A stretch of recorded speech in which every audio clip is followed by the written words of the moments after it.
தெரியுமா? ஆமா, எப்படி சொல்றாங்க? ரொம்ப நுட்பமா படிக்காதாலும் சொல்லுவாங்க. பெரியார் சொல்லுவாங்க, என்ன சொல்லுவாங்க? அண்ணா வந்து சுயமரியாதை திருமண சட்டம் கொண்டு வந்தாங்க. சரி. ஜீவானந்த் பொண்ணு கல்யாணத்துல போய் பேசுறாரு. அப்ப பெரியார் உடம்பு சரியில்லாம ஆகிறாரு. ஓஹோ. ஆஸ்பத்திரியில் இருக்காரு. சரி. பெரியார் போய் பார்த்துட்டு அவர் இறக்குறதுக்கு முன்னாடி சட்டம் கொண்டு வரணும் அப்படின்ட்டு வரைவு உருவாக்கலாம். சரி. உருவாக்கிட்டு பெரியார் ஆஸ்பத்திரி கொடுத்துருக்காங்க. ஓஹோ. மாணவன் சட்டம் வந்து. சரி. பெரியார் எல்லாம் படிச்சுட்டு மாலையும் தாலியும், புரியுதா அந்த வார்த்தை? மாலை அண்ட் தாலி, மாலையும் தாலியும் இருந்தால் சுயமரியாதை சட்டம் செல்லும். பெரியார் எல்லாத்தையும் படிச்சுட்டு அந்த அண்டுக்கு பதிலாக ஆறு போடுறா அப்படின்னா மாலை அல்லது தாலி. ஓஹோ. அந்த ஒரு வார்த்தையை கொண்டு போய் திருத்ததுக்கு அண்ணா சொன்னாரா? என்ன சொன்னாரா?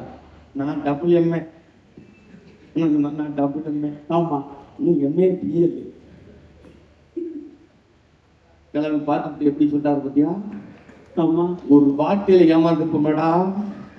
ஒரு வார்த்தை படிக்கிறதுங்கிறது பள்ளிக்கூடத்துல படிக்கிறது இல்ல, அறிவு. அறிவு எதுக்கு இதை சொல்றேன்னா, எவ்வளவு வாசிப்பு இருந்தா, எவ்வளவு அனுபவம் இருந்தா அதான் இதை கரெக்டா சொல்ல முடியும். அந்த மாதிரி தலையிட்டாரா பெரியார். கல்விங்கிறது என்ன? கல்விங்கிறது அறிவு. உள்ள இருந்து உள்ள திணிக்கிறது இல்ல. ஓஹோ. அறிவு. அப்புறம் படிப்புங்கிறது. சரி. என்னது? அதான் கற்க கசடர கற்பவை கற்றபின் இருக்க அரங்குகிறார். வள்ளுவர் முதல்ல வள்ளுவர் சொன்னார். என்ன சொல்லுவோம்? கற்க என்ன கற்கணும்? என்ன படிக்கணும்? உள்ள ஏற்கனவே பத்தியா கசடு. அம்மா. அந்த கசடு அற கற்க.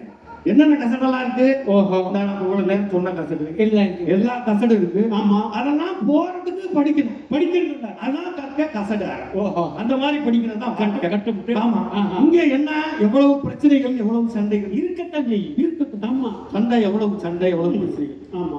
பக்கத்து வீட்டு சண்டை. எத்தனை வருஷமா குடியிருக்கிறேன்? 35 வருஷமா குடியிருக்கான். 35 வருஷமா குடிக்கிறேன். பக்கத்து வீட்டுக்கு எப்படி தண்ணியை தூக்கி ஊத்தலாம்? ஆமா. எப்படி கொண்ட வண்டி நிப்பாட்டலாம்? எப்படி நிப்பாட்டலாம்? பார்க்கிங் படம் மாதிரி அடிச்சுக்கலாம்.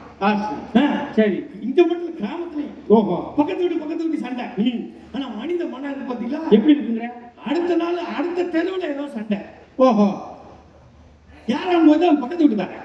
அப்ப அங்க என்ன செய்யறாங்க? அங்க என்ன இருந்தாலும் என்ன தெருக்கார மேல கை வச்சுக்க, தெருக்கார மேல விட முடியாது. ஓ சப்போர்ட் வருவான். மனித மனம் பாத்தீங்களா வந்துடும். சரி. அடுத்த நாள் போனா அடுத்த ஊர்ல ஏதோ சண்டை. அங்கேயுமே பார்த்தோம்னா இவன் ஊரு அடுத்த தெருக்காரங்க. சரி. நான் நம்ம ஊர் தான். என்ன இருந்தாலும் நம்ம ஊருக்காரன் விட்டு கொடுத்தாரு. ஊருன்னு ஒண்ணு சேர்றேன். சரி சரி. அப்படியே அடுத்த மாவட்டத்துக்கு போனான். ஓஹோ. அங்கே ஏதோ சண்டை. கிட்ட போய் பார்த்தோம்னா எந்த ஊர் ராணி? நான் அந்த புதுக்கோட்டை பக்கத்துல. ஓஹோ.